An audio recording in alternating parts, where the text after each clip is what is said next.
بہت سارے مرد بھی اور بہت ساری عورتیں بھی رات بھر عبادت کرتی ہیں اور فجر میں غائب، فجر کی نماز قضا کر دیتی ہیں۔ کیا فائدہ رات بھر نماز پڑھ کے؟ تو اتنا عبادت کریں کہ آپ کنٹرول کر سکیں اپنے آپ کو۔ عشاء کے بعد 1-2 گھنٹے عبادت کر لیے، پھر سو گئے، پھر رات میں 2 بجے 2:30 بجے اٹھ کر کے پھر فجر تک عبادت کیے۔ اس طرح بیلنس رکھنا۔ پورے سال تو کبھی رات میں جاگے نہیں، اچانک ایک رات میں آپ جاگنے لگ جائیں گے تو طبیعت بھی خراب ہو جاتی ہے۔ اور بہت ساری عورتیں کیا کرتی ہیں، ایک گھر میں جمع ہو کر کے وہ عبادت کرتی ہیں، ایک گھر میں آ کر کے عبادت کرتی ہیں۔ یہ بھی جو ہے اتنا صحیح نہیں ہے۔ اپنے اپنے گھر میں عبادت کرنا، یا زیادہ سے زیادہ آپ کے گھر سے لگ کر آس پاس میں جو گھر ہے اس میں جا کر کے عبادت کرو۔ اور یہ کوئی فرض یا واجب تو نہیں ہے اس رات میں نماز پڑھنا۔ اگر کوئی عورت اس رات میں صرف عشاء کی نماز، وتر نماز پڑھ کے سو جاتی ہے اور اگلے دن فجر کی نماز پڑھتی ہے، تب بھی کوئی گناہ نہیں ہے۔ بعض عورتیں تانا دیتی ہیں، رات بھر عبادت کر کے صبح ہونے کے بعد تانا دیتی ہیں، وہ بھائی کو معلوم تجھے ہاں کونے میں ہی نا انہوں رات پورا سو گئے تھے، لائٹان جلے نے ان کے گھر میں، کیا فائدہ ہوا؟ تمہیں نماز پڑھ کو کیا فائدہ ہوا؟ دوسروں کی برائیاں کر رہی ہیں۔ آپ نماز پڑھو گی تو آپ کو ثواب ملے گا، لیکن دوسروں کو برا بھلا کہنے کا حق آپ کو کس نے دیا ہوا ہے؟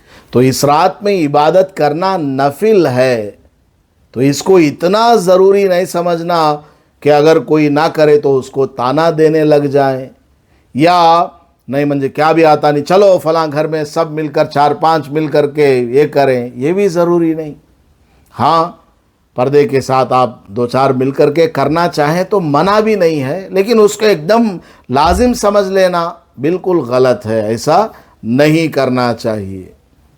بچوں کو چھوڑ دیے، دروازہ کھلا ہے اور دوسرے گھر میں چلی گئی، رات میں چوریاں ہو جاتی ہیں۔ بہت سارے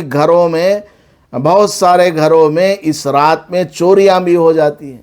چھوٹے چھوٹے بچے سو رہے ہیں، گھر کھلا چھوڑ کے آ گئے، مرد سمجھ رہا کہ عورت نے تالا لگا دیا ہے، وہ مسجد چلا گیا، اب گھر میں چوری ہو گئی۔ تو ہر چیز کا خیال رکھنا، ہر چیز کا لحاظ رکھنا ضروری ہے۔ تو خیر، شب برات سے متعلق یہ کچھ اہم باتیں میں نے آپ کو بتائی ہیں۔ دعا ہے کہ اللہ تعالی ہمیں کہنے سننے سے زیادہ عمل کی توفیق عطا فرمائے۔